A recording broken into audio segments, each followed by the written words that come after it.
কিছু মাস হলো আমি একাদশী করি না, তো যাই হোক শরীর স্বাস্থ্যের দিক তাকিয়ে করা হয় না।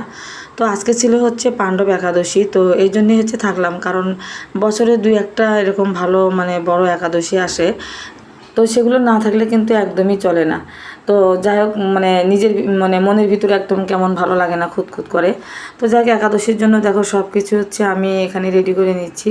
তো এনেছে সাবু, বাদাম, তারপরে তো সাবুগুলো আমি ধুয়ে নিলাম, ভিজিয়ে নেবো আর কি, ভিজিয়ে রেখে দেবো। আর একটু সাবুর পায়েস করব, তো সাবু, বাদাম, তারপর দুধ, এদিকে আম, কলা, তো কাঁঠাল সবই এনেছে। তো এখানে আমি বাদামগুলো ভেজে নিচ্ছি। আর এই একাদশীর দিন বাদামটা কিন্তু খাওয়াটা খুবই জরুরি, যেটা সত্যি কথা। কিন্তু বেশি নয়, পরিমাণ মতো খেতে হবে। তো পরিমাণ মতো খেলে কিন্তু শরীরে যে একটা শক্তি, এনার্জি, এটা কিন্তু এসে যায়। আমি এটা অনেকবার ট্রাই করে দেখেছি, তোমরা হয়তো জানো এই ব্যাপারটা। তো এখানে বাদামগুলো আমার ভাজা হয়ে গেছে, এখন আমি এই তো ঢেলে নিলাম। তো হ্যালো সবাইকে, সবাই কেমন আছো? নতুন একটা ছোট্ট ব্লগে সবাইকে জানাচ্ছি স্বাগত। সবাই অবশ্যই কিন্তু প্রথম থেকে শেষ পর্যন্ত দেখবে, জানি ভালো লাগবে। তো আজকে একাদশী তো ছিল, আর বিকেলে আর একটা অনুষ্ঠানে যাব। তো যাওয়ার কোনো প্রোগ্রাম ছিল না, তবে যা ফোন দিল, তো এই জন্য যাওয়া যাওয়া লেগেছিল আর কি। তো সেটা অবশ্যই তোমাদের সাথে শেয়ার করব, তোমরা দেখতে পারবে ভিডিও শেষের দিকে। তো এটা ছিল মহরম। তো এই তো কোরবানি ঈদ যে হয়, তো সেই কোরবানি ঈদের 40 দিন পর মনে হয় এই মহরমটা হয়। আমি পুরোপুরি ক্লিয়ার নয়, তবে আমার এটাই মনে হলো আর কি। তো সেই মহরমের তাজিয়া উঠায়, তো সম্বন্ধে আমি অত কিছু জানি না বিস্তারিত, তবে যতটুকু জানলাম আর কি, এটা আমি আসলে ওভাবে জানি না, তাই সামান্য জানলেও বলতে পারলাম না আমি। তো যাই হোক সেখানে আমি গিয়েছিলাম আর কি, তোমাদের সাথে শেয়ার করেছি, অবশ্যই দেখতে পারবে। তো দেখো এখানে আমি একটু চাপটি ভেজে নিচ্ছি। তো হঠাৎ করে আমার যা চলে এসেছে, তো দুপুরে ওদেরকে কী খেতে দেবো এটাই বুঝতে পারছি না। তো যেহেতু ভাত রান্না হয়নি, ভাত রান্না, তো ভাত বললাম যে দিদি ভাত রান্না করে দিই, খান। তো বলছে না, এখন আর ভাত খাবো না, যেহেতু থাকবে না একবেলার জন্য, তো ওই জন্য চাপটি ভাজা হলো আর কি, তো ওরা খাবে। তো এখানে চাপটি ভেজে কড়াইটা ধুয়ে নিয়েছি, নিয়ে দুধগুলো ছেড়ে দিলাম। তো রান্না করব একটু দুধ তুলে রাখবো, কারণ শিবা আবার সাবুর পায়েস খায় না। এই ছেলেটা যেন কেমন ভালো ভালো জিনিস খেতে চায় না, তো ওর জন্য দুধটা তুলে রাখবো, ও খাবে। আর সাবুর পায়েস রান্না করবো। তো সাবুর পায়েস আমিও বেশি একটা খাইনি, তো আমি দুধ আর সাবু দিয়ে, কলা দিয়ে, আম দিয়ে মেখে খেয়েছিলাম, আর এই দিদিদেরকেও দিয়েছিলাম। তো দেখো এদিকে আমি সেই দুধের পায়েস বসিয়ে দিয়ে এখানে একটু এসেছি, তোমাদের সাথে ভিডিও শেয়ার করলাম। তো যে দিদিটা এখানে একটা ম্যাসকি বানাচ্ছে, আর তার মেয়ে ওখানে বসে আছে। তো এটা যা, তোমরা তো অনেকেই এই ভিডিওতে দেখো, আমার এই বড় যাকে এটা। তো যাই হোক মাঝে মধ্যে আসে আর কি আমার বাসায়। তো আজকে এসেছে, তো আজকে আমি জানি না যে সে আসবে। তো আসলে তাকে বলতাম যে আপনি একাদশী করে আসেন, তাহলে আমাদের সাথে একাদশী পালন করতে পারতো আর কি। তো এখানে যে দেখো দুধটা জাল হয়ে গেছে, তো দুধ পরিমাণ মতো একটু তুলে রেখে দেবো, দিয়ে আমি এর ভিতরে সাবু ভিজিয়ে রেখেছি, সেই সাবুগুলো কিন্তু আমি দিয়ে দিব। তো এই সাবু অন্য একটা সাবু, আর মন্দির থেকে একটা সাবু কিনে নিস, ওটা মতির মতো লাগে দেখতে, ওটা বেশ ভালো লাগে। ওটা দিয়ে সাবুর খিচুড়ি কিংবা সাবুর পোলাও, এগুলো খুব ভালো লাগে। আর এটা বাজার থেকে এনেছি, একটু নরমের সাইজের আর কি। তো যাক এই সাবুটা বেশ খেতে ভালো লাগে আমার কাছে, তো এই সাবুটা খাওয়া হয় না, ওটাই খাওয়া হয়। তো এখন মন্দিরে যাওয়া হয়নি, বিদায় আনা হয়নি, আর যেহেতু অনেক দিন হলে একাদশী করা হয় না, তো এই জন্য ঘরে নেই আর কি। তো এই যে দেখো এখানে কী কী এনেছে। তো কাঁঠাল আনছে, এই যে দেখতে পাচ্ছ কাঁঠাল, আর এই যে কলা, আম, তো এগুলো ইত্যাদি সব কিছু আনছে। আমি সেটাই তোমাদের সাথে শেয়ার করছিলাম। তো ভয়েসটা মিউট করা হয়েছে, যেহেতু আমি পরবর্তীতে দেখি যে আমার মুখটাই দেখা যাচ্ছে না। তো আমার ভাস্তিকে বলেছিলাম ভিডিও করতে, তো যাই হোক ও এইভাবে ভিডিও করে দিয়েছে, তো বুঝতে পারিনি।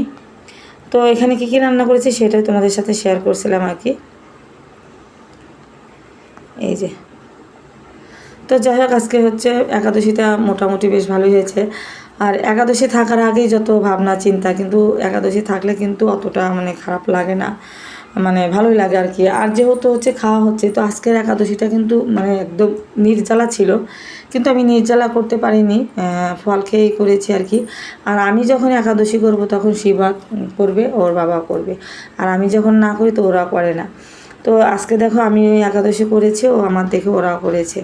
তো যাই হোক, তিনজনই একাদশী করা হয়েছে, বেশ ভালো হয়েছে। তো হচ্ছে সব কিছু কিন্তু একদম ধোয়া মোছা পরিষ্কার করে একদম মুছে টুছে ঘর দর মুছে তারপরে কিন্তু আমি একাদশীর হচ্ছে খাবারগুলো তৈরি করেছি, খুব নিয়মকানুন করি আর কি। যেহেতু হচ্ছে একাদশী করা হয় না, তো মাঝে মধ্যে যেহেতু করি, তো একটু ভালো করে নিয়ম না করলে হবে। আর মানে থাকলে মানে প্রতি সপ্তাহে থাকলে কি আর না থাকলে কি, মানে একাদশী করলে নিয়ম তো অবশ্যই করে নিতে হবে, এটাই স্বাভাবিক। তো হয়তো কথা, তো যাই হোক, ওনাদের জন্য একটু কষ্ট হচ্ছিলো যে ওনারা এসে ভাত খেতে পারলো না আমাদের সাথে, মানে একাদশী খাবার খেলো আর কি। তো অনেকবারই কিন্তু বলেছিলাম, তো উনি বলছিল, ওই দিদি বলছিল যে না লাগবে না, ভাত রান্না করা লাগবে না আর কি। তো উনি চলে যেতে চেয়েছিল, তো তারপর যাই হোক চলে যাওয়া হয়নি। যায় ও তো যে সেই তাজিয়া উঠাইছিল যে মহরমের, তো ওনার মেয়ে দেখতে গিয়েছিল, সেখানে রাত হয়ে গেছে। পরবর্তীতে রাত্রে আমাদের বাসায় কিন্তু থাকা হয়ে গেছে, তো আর যাইনি আর কি। তো এখানে দেখো একটু আখের রস খেয়ে নিলাম, যেহেতু একাদশী করবো, জল টল খাওয়া তো পড়বে না, তার জন্য একটু মানে আখের রস খেয়ে নিলাম, কুশালের রস। কিন্তু যাতে হচ্ছে শরীরটা না কষে যায়, আর যে গরম পড়ছে, যেমন রোদ তেমনি গরম। তো এখানে দেখো শিবা ওর বাবারা খেয়ে নিয়েছে, আর এখানে আমি আর ওই দিদি খাচ্ছিলাম বসে বসে। তো আমি মাখিয়েছি, আর এই দিদিটা বলছিল যে তুমি মাখো, তারপরে একসাথে খাই। তো যাই হোক, পরে আমি মেখেছি, দেখো সুন্দর করে একদম দুধ দিয়ে সাবু ভিজিয়ে নিয়ে কলা দিয়ে আম দিয়ে মেখেছি, আর এত সুন্দর মজা হয়েছিল কি বলবো তোমাদের। আর এই সাবুটা খেয়ে আমার গলার ভয়েসটা একদমই কিন্তু বসে গেছে। সাবু কিন্তু ঠান্ডা, আর যেহেতু আমি আর সাবু যে ঠান্ডা এটা আগে আমি জানতাম না। তো যাই হোক, আমি প্রতিদিন সকালে আগে মানে সাবু জাল দিয়ে 1 গ্লাস করে রোজ খেতাম আর কি। কিন্তু আমি তখন জানতাম না যে সাবুটা ঠান্ডা। তো আমার এই সাবু খেতে খেতে আমার অনেক ভিতরে ঠান্ডা হয়ে গেছিলো, মানে ঠান্ডা লেগে গিয়েছিলো। আমি বুঝতে পারিনি যে এটার জন্য এটাই হচ্ছে আর কি। তো যাই হোক, সব কিছু কাজকর্ম কমপ্লিট করে আমরা সন্ধ্যার আগে, তার সন্ধ্যার 1 ঘন্টা আগে চলে এসেছি এই দিদির বাসায়।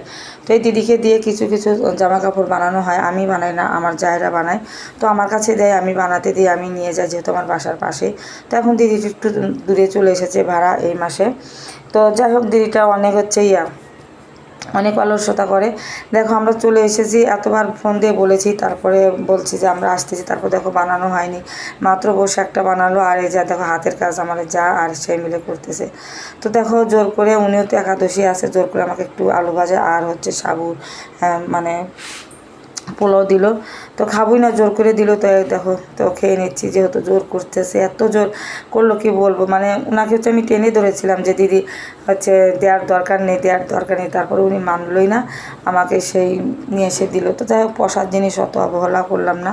তো এই যে খেয়ে নিচ্ছি, আর বেশ ভালোই হয়েছে। আর সাবুর পোলাওটা আমি বরাবরই পছন্দ করি। আমি যখন মন্দিরে যাই তখনও সাবুর পোলাও হচ্ছে যখন দেয়, আমার বেশ ভালো লাগে খেতে আর কি। আর যদি শুনি যে সাবুর খিচুড়ি বা অন্য কিছু রান্না করছে, তখন আমার বেশ ভালো লাগে না। তো এই খিচুড়িটাই হচ্ছে আমার পোলাওটাই হচ্ছে আমার বেশ পছন্দ লাগে। তো দিদির যে রান্নাটা করেছে বেশ ভালো হয়েছে, কিন্তু খুব ঝরঝরে হয়েছে পোলাওটা, অনেক সুন্দর হয়েছে। তো বেশ তৃপ্তি মতোই পেট ভরে খেয়েছি আর কি। তো এখানে দেখো দিদিটা হচ্ছে বসে আছে, আর এখানে দেখো দিদি হচ্ছে যে হাতের কাজ করতেছিল ব্লাউজের। তো হাতের কাজ করে হচ্ছে আমরা সময় মতো ব্লাউজ নিতে পারিনি, তারপরে 2টো ব্লাউজের একটা হাফ আর একটা ফুলই মানে ছিল, হাতের কাজ বাদ ছিল। তো ওটা নিয়ে আমরা চলে গেছি, যেহেতু হচ্ছে আমরা মহরম দেখবো, ওরা একটু রাত হলে আর কিন্তু হয়তো তবু 7:45 দিকে, 7:30 7:45 দিকে হচ্ছে আমরা ওখানে গেছি আর কি। যেহেতু এত রাত হচ্ছে, তখন হচ্ছে আমরা ব্লাউজটা নিয়ে চলে গেছি। তো দেখো ফাইনালি চলে এসেছি আমরা এই যে এখানে তাজিয়ার এখানে, এটাকে হচ্ছে বলে তাজিয়ায়। দেখো তাজিয়াটা, তো তাজিয়াটা তুলছে, এই যে দেখো তোমাদের সাথে একটু শেয়ার করছি। তো অনেকেই কিন্তু হচ্ছে এটা চিনো বা জানো এই অনুষ্ঠান সম্পর্কে। তো আমি তো অত জানি না, তাই আর কি বললাম না। যতটুকু জানি ওটুকু যদি আবার ভুল হয়ে যায়, তাই আর কি বললাম না। তো দেখো কী সুন্দর যে মেলা বসেছে, কি বলবো তোমাদের, এত জিনিস উঠেছে।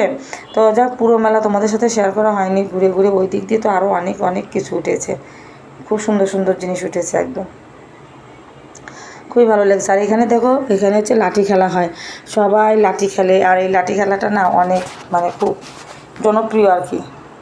তো এখানে হচ্ছে আমার কাকা শ্বশুররা কিন্তু লাঠি খেলবে। একটা হচ্ছে তো অরেঞ্জ কালারের জামা শার্ট, সেটা সেই কাকা হচ্ছে খেলবে বিদ্ধ করে।